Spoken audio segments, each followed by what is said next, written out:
Mutual fund क्या होता है? हर सैलरीड एम्प्लॉय अपनी नौकरी के साथ साथ अपने पैसे को और ग्रो करना चाहता है, लेकिन नॉलेज नहीं है तो कहाँ इन्वेस्ट करे। पैरेलली बड़ी बड़ी कंपनियों को भी कंपनी चलाने के लिए पैसे की जरूरत पड़ती है, तो इसलिए इन्वेस्टर को इन कंपनियों के साथ कोलैबोरेट करने का जो मीडियम है, उसी के लिए म्यूचुअल फंड की शुरुआत हुई। सेबी क्या होता है? दुनिया में जहां भी पैसे रुपए का रोल आएगा वहां पर नियमों की सख्त जरूरत पड़ती है, तो सेबी को गवर्नमेंट ऑफ इंडिया ने इजाद किया जो इन कंपनियों के लिए रूल्स बनाए और उन रूल्स को बहुत सख्ती से पालन किया जाता है। अगर कोई कंपनी इन रूल्स को वायलेट करती है तो उस पर बहुत बड़ी पेनल्टी भी लगाई जाती है, और फिर भी अगर नहीं मानी तो कंपनियों को ब्लैक लिस्ट भी कर दिया जाता है।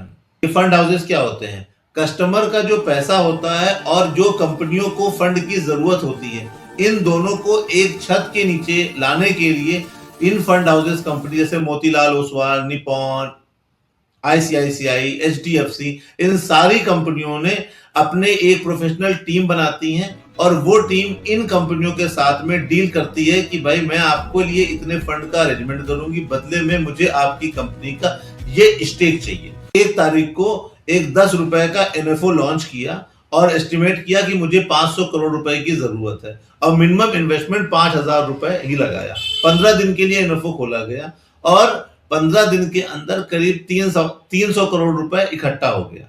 अब जब वो पैसा इकट्ठा हो गया, डील क्लोज हो गई, अब ये फंड हाउस इन कंपनी वालों से मिले और मिलने के बाद में अपने स्टेक्स के बारे में बात किया कि भाई इन कंपनियों में मुझे इतना स्टेक चाहिए, ये कंपनियां शॉर्टलिस्ट करना, ये सारा काम इस बिटवीन इन लोगों ने किया। और 1 हफ्ते के अंदर हमको हमारे पोर्टफोलियो में दिख जाता है कि मान लीजिए हमने 5,000 रुपए डाले और 10 रुपए का एनएफओ था, तो 500 यूनिट तो मुझे दिख जाती। पैरेलली हमको ये भी दिखता है कि मेरा पोर्टफोलियो में ये कंपनियां है और इस कंपनी में मेरा ये स्टेक भी है। फंड हाउस के एक्सपेंसेस कैसे निकलते हैं, वो कहां से मैनेज करे जाते हैं? 300 करोड़ रुपए का फंड हाउस ने इकट्ठा कर लिया और इसका एक्सपेंस रेशियो है 1%। 300 करोड़ का 1% मतलब 3 करोड़ रुपए, तो 1 साल में 3 करोड़ रुपए फंड हाउस को मिल गया। उसी से ये अपनी पूरी टीम, फंड मैनेजर उनकी पूरी टीम को मैनेज करेंगे और उसी से अपनी प्रॉफिटेबिलिटी भी निकालेंगे। 10,000 रुपए का आपने इन्वेस्ट किया 1 टाइम में और एनएवी मिली 52 रुपए 45 पैसे, तो 10,000 में 190.65 मुझे यूनिट्स मिल जाती हैं। ठीक है, एक्सपेंस रेशियो कितना है? मान लीजिए 1.25% का एक्सपेंस रेशियो है। ठीक है, अब एक दिन का एक्सपेंस रेशियो कितना निकला?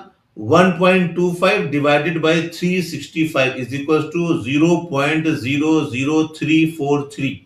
अब मान लो 28 दिन के बाद में कंपनी ने 2.4% की ग्रोथ हुई, तो अब 52 रुपीज 45 पैसे का 28 दिन में जो ग्रोथ हुई वो 2.4 पैसे, तो एनएवी क्या निकली?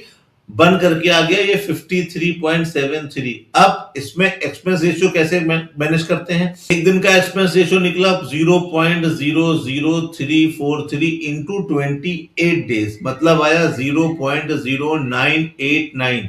अब 28 दिन के बाद की जो एनएवी निकल करके आए वो आई 53.73 माइनस 0.0989, बना कितना? 53.63। ये आया एक्सपेंस रेशियो माइनस करने की बात की एनएवी को नंबर ऑफ यूनिट से मल्टीप्लाई कर देंगे तो वैल्यू हमारी निकल कर आ जाती है। अब एग्जिट लोड क्या होता है? एग्जिट लोड इसलिए रखा जाता है ताकि कस्टमर एग्जिट लोड में जो परसेंटेज होता है उसकी वजह से पैसा निकाले नहीं।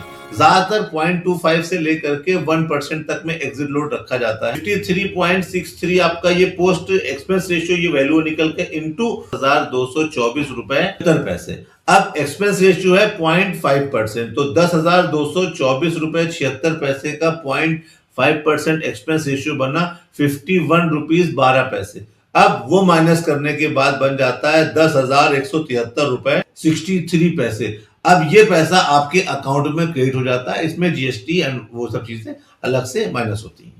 दोस्तों, अगर आपको वीडियो पसंद आई हो तो चैनल को लाइक, शेयर एंड सब्सक्राइब